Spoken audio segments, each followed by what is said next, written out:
In this series, my follower friend, we are going to explain a book about money. It is considered one of the best books about money and one of the best sellers as well. This book will change your view of money. You will start to see money in a different way. You will see money the same way seen by the wealthy. And if you start seeing money like them and think like them, you will become as rich as they are. I am sure the book will change your financial life forever. Part first of Rich Dad Poor Dad's a book by the very beautiful writer Robert Kiyosaki. The most important thing in this video is to prepare a cup of coffee or your favorite drink. And let's have fun. Hello, my friend is following in Rich Books channel. If you are new to the channel, in short, I'm reading a book and giving you a summary. If you want to benefit from reading without reading, then subscribe to the channel. Robert Kiyosaki begins the book with an introduction that I consider to be one of the best books I have ever read. Of course, those who listen to me think that the history of my books is very large. And all the books I've read do not exceed 100 books. The introduction was so great, Robert Kiyosaki wanted to deliver a message to us. He says that wealth is a thought and poverty is a thought. Regardless of the amount of money, money is not important. There may be a person who has 10 million but his mind is poor and he will lose the 10 million, and in return, another person may have $1,000 but his mind is rich and this tomorrow becomes a millionaire. And if you think about it, my follower friend, you will find, there are people from scratch who are getting richer today, and people who inherit millions from their parents or grandparents and lose that money, right? Surely this is true, my follower friend. If wealth depends on money, it is the way of thinking according to the thought of Robert Kiyosaki in the introduction, but it is a very beautiful comparison between a rich mind and a poor mind. And he said, "Oh my follower friend, there was a place in the old days, past the times and the time, I was born and I had a rich father and a poor father. One of them is highly educated, intelligent, and holds a Ph.D. The other father did not complete his second grade, they both worked hard. Both men were successful in their fields. All of them worked and worked hard in their lives and had a very high income. But the first suffered all his life, while the other became one of the richest people in Hawaii. One of them passed away, leaving tens of millions of dollars to his family, the charities, and the houses of worship he also built, while the other left behind debts to be paid. He left the debts of his family and children. The second left his family and children a lot of good. Ironically, he says, both parents stressed the importance of education. But one emphasized academic education only while the other emphasized life teachings. With academic education. And I will soon teach you what the teachings of life mean.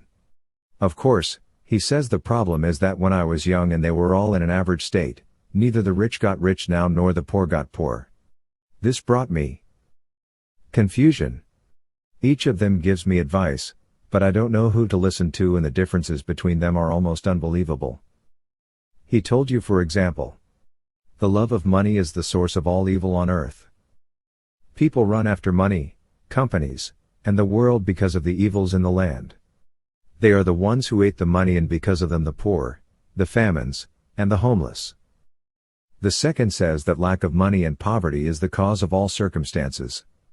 He told you that if there was no poor, then there would be no robbery, murder, play, cheating, deception, etc. What are what? Who is right from wrong? Let's know. He said I couldn't do that. I'm not able to do it, I can't do it, and I can't create such an opportunity. I can't achieve such and so on. Other.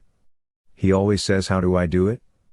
When he comes to a particular job he finds difficult, he doesn't say what can I do? He says how do I do that? What can I do? Oftentimes he wastes his time figuring out how it works. Despite this, it has been settled. He says at least I knew how to do it. See the difference? You, my friend follower, can imagine the results. Robert Kiyosaki commented on this difference and said that someone was closing the door. He doesn't even give his mind space to think. The second is to give himself space to say that one of these two statements is enough to think about what the other is pushing him on. Those weird differences between him and the other have always been that studying well to find a good company to work for. The other and was saying to study well to find a good company to buy. My God. The first was said that my family, my wife and my children were the reason for my lack of wealth. My duties are to eat, drink, and spend on them. And so on. The second, is that my family, my children, my wife are the reason why I should become rich because I have to eat them and spend on them. I gotta get rich, oh my God, the difference in thinking is terrible. Always when it came to the topic of dealing with money, says Robert, he'd tell me to beware, play on the safe side, don't take risks. The other one says that learning how to manage risk is weird, take that question. Someone used to say that the home you build or own is the biggest investment and the biggest possible asset. Get it? The second is that the house you build or own is a liability and is not considered an asset. You'll pay bills on it, pay alimony on it, and pay it if it's a liability. Someone said I'm not rich. Yes. And I won't be a millionaire in my dreams. And the second, even before he got rich, he always said I was rich. And the rich don't do this. He thinks he is rich. Or at least on the way to the rich, not just the words, Robert Kiyosaki was really saying. And one of the most beautiful things my rich dad taught me is that there is a difference between poverty and bankruptcy. Bankruptcy is temporary and passes, but poverty is a lifelong thing, so don't be afraid of bankruptcy. Fear of poverty. My God. My follower friend, I noticed that my poor father was poor because of his thinking, his behavior, the way he looked at and handled money, says Robert Kiyosaki. A rich father is rich because he thinks he is like the rich. He treats money like the rich and sees money as the rich do. Robert Kiyosaki says, you can always have a saying in your mind that the poor and the middle class say money is a means, not an end. Money is not important. The last thing we think about is money. Money is the dirt of the world. Of course, this is not true. This is not true. Tell him if money is really important to you. Why do you work 8 hours a day until the age of 60? Money is important, my follower friend, and what you must remember is like what the Lord of the worlds, the Most High, has said. Money and children are the adornment of worldly life. Don't hear the rich say that money is the dirtiest thing in the world. Money is not important, money is not an end, that's why they are rich, you and I are semi-poor or poor, get these thoughts out of your mind. Change the way you think about money.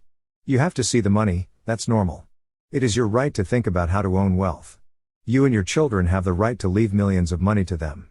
It is your right and the right of your children and family to live with dignity. And life is about money. That's a law unless you want to go back in time and live as if you lived 5,000 years ago, replacing apples with dates and sugar with water. This is another issue. Then Robert Kiyosaki's introduction ends with this story. The same thing happened to him in Hawaii when he was 9 years old. In the year 1956 on the island of Hawaii. Go to my father, says Robert Kiyosaki while reading the morning newspaper when I was 9. I told him to teach me how to get rich. He says he caught the question and turned to me and said, why do you want to get rich? I told him, because Jimmy is my school friend. His mom came in today, and she was in a very new model and fancy car, so I picked him up and drove to their beach house for the weekend. He says my dad said to me, are you sure they went to their house on the beach? He says yes. He says, so he looked at me for a while and came back to read the newspaper. He says I continued standing, waiting for the answer. After a while, he said, my father put the newspaper aside, and he seemed to be thinking. Well, son, he said, if you want to get rich, you must learn how to make money. The boy understood the opposite of how you make money. He says I asked him, I told him, how can I make money? He says so answer me. He said fine, you have to use your brain. He says and is silent as if he is telling me not to talk too much with me and embarrass me. This is the most I can tell you. Robert Kiyosaki says the next day I went to my best friend of Mike and I offered my friend Mike the partnership. I told you to want to be my partner? Your partner in what? He said you become my partner in the money-making process. Do you want to be like Jimmy? They have toys, money, and a house on the beach, and their lives are sweet. Want to be like him? He said yes, I want to be like him. Okay, let's be partners and learn how to make money. And actually, from that moment we started the process of brainstorming and we started to think about the various kinds of ways in which we can make money. For weeks we knock on the neighbors' doors and tell them to give us the rest of the toothpaste and they give it to us and some of them ask us what do you want to do with it? We tell them please, this is a secret that we can't tell you. He says we started collecting the rest of the toothpaste and we collected soda cans, Pepsi, and cans of milk, and many things. They have white powder scattered everywhere, cans scattered, and poor condition. They say the important thing is that after a while my father attended the inauguration ceremony of the first counterfeit currency that Mike and I made. And through the dairy cans put it on the circular lids. The important thing is coin making. He says my dad was standing that day, he sat meditating on us. Then he said, "What do you do?" He says, "I told you, Dad, we will get rich. Exactly as you told me. We make money." So I took out a coin and told him that's what we're going to do, Dad. So he took it and looked at her with a smile. Then he sat laughing and said to me, "My father told me this is a forgery, my son." He says at that time we didn't know the meaning of forgery. The important and explained to us what is the meaning of falsification. Our dreams collapsed. He says sadness was upon us. He grieved for us too.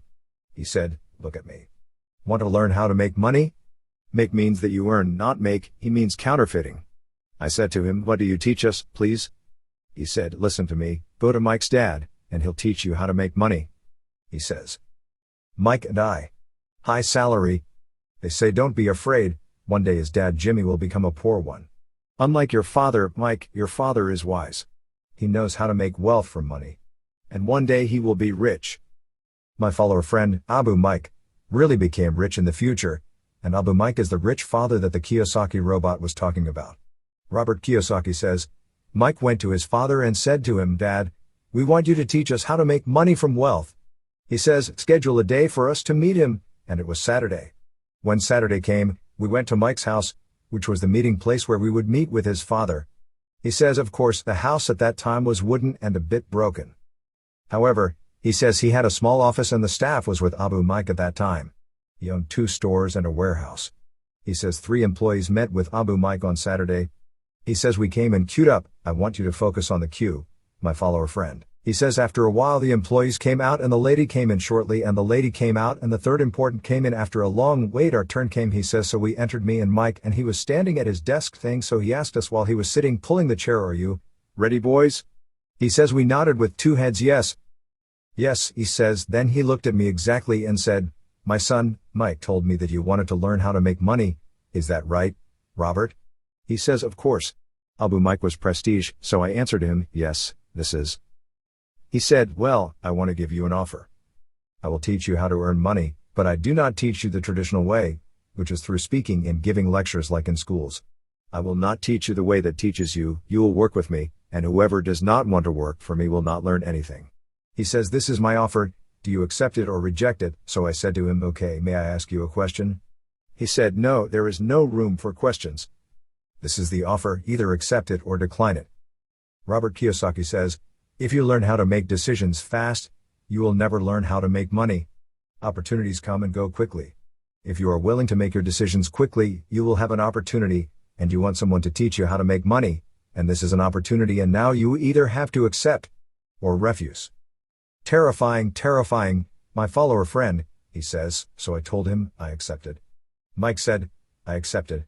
He said, excellent. Now, Mrs. Martin will accompany you to the workplace and teach you the nature of work in the workplace, and I will give you only 10 cents in return for that you work 3 hours every Saturday. Robert says, when he said Saturday. I told him Saturday I have a ball. He says his tone of voice changed. He seemed angry. He says this is the show. Either accept or reject. Learn or play. He says I told him no, no, no. I accepted the offer and thus preferred to learn than play. Again, you ask yourself, my follower friend, when this option comes to you, do you learn and not go to play? There are no options, my follower friend. He says the days passed and we started working in the store. Our job was to clean the shelves, dust and put things in order in the store. He says we want to work in the store and every Saturday we work 3 hours and receive 10 cents for every hour. He says what bothers me is that when I get 30 cents I buy 3 children's story magazines at the same time. Each magazine is worth 10 cents, and what bothers me more and more is that the text of the week comes and I have finished reading all the magazines and I am waiting for next Saturday to work to buy magazines? What is important to say is that this situation lasted for 4 weeks, and Abu Mike was the last time we saw him at that meeting. And then he never met. He says my father came to me that day and said, tell me, are you learning? I told him, no, we work in the store 3 hours every Saturday. He said, yes, we have not seen him since that day. He said, you mean, do you want to tell me that he did not teach you or anything? He said yes. We did not learn anything. He said no, no, no.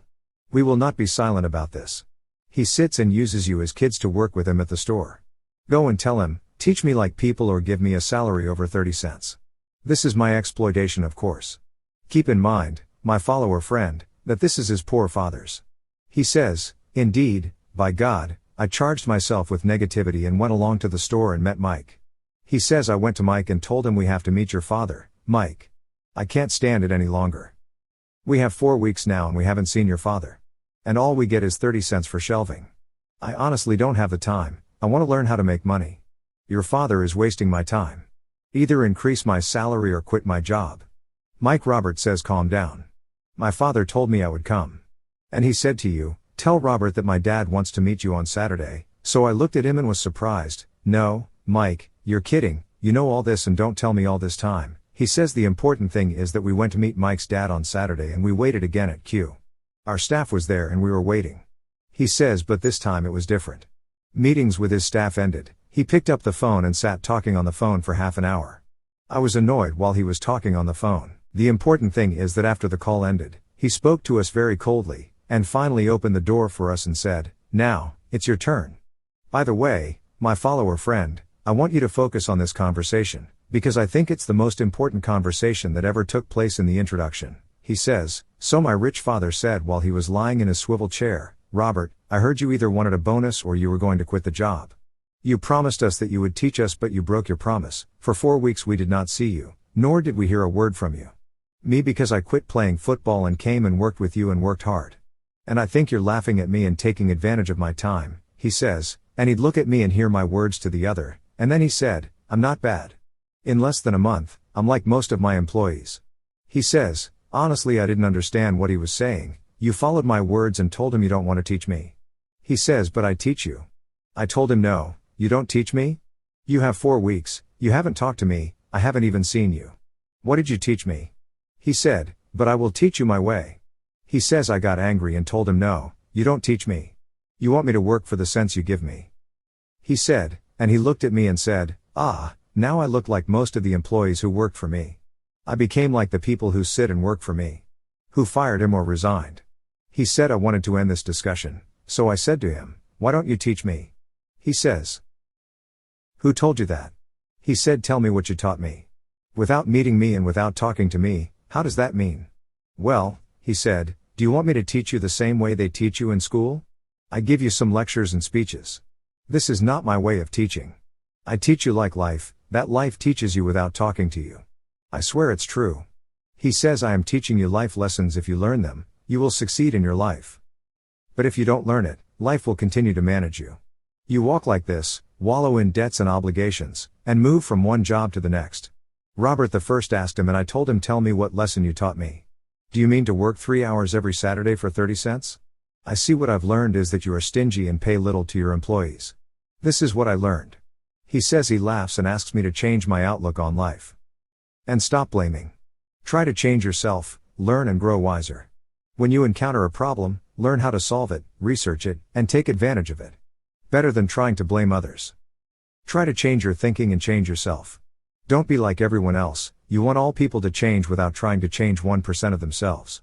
That's right my friend. He says to keep in mind that it is easy for you to change yourself than to change someone else. He says his patience is running out.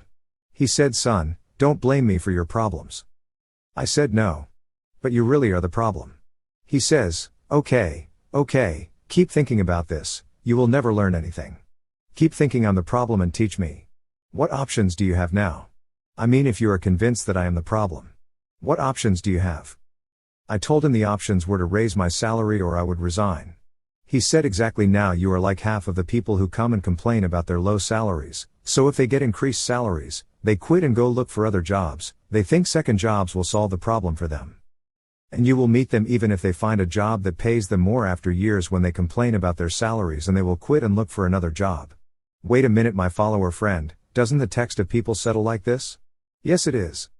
He said, okay, for God's sake, what do you want me to do? I mean, you want me to kiss 30 cents and shut up? This is what settled them the second text. They do not like income or salary and are satisfied with it and remain silent. Robert says you confused me. So what is the solution then? He says he came and hit me on the head and told me to solve the problem in your head.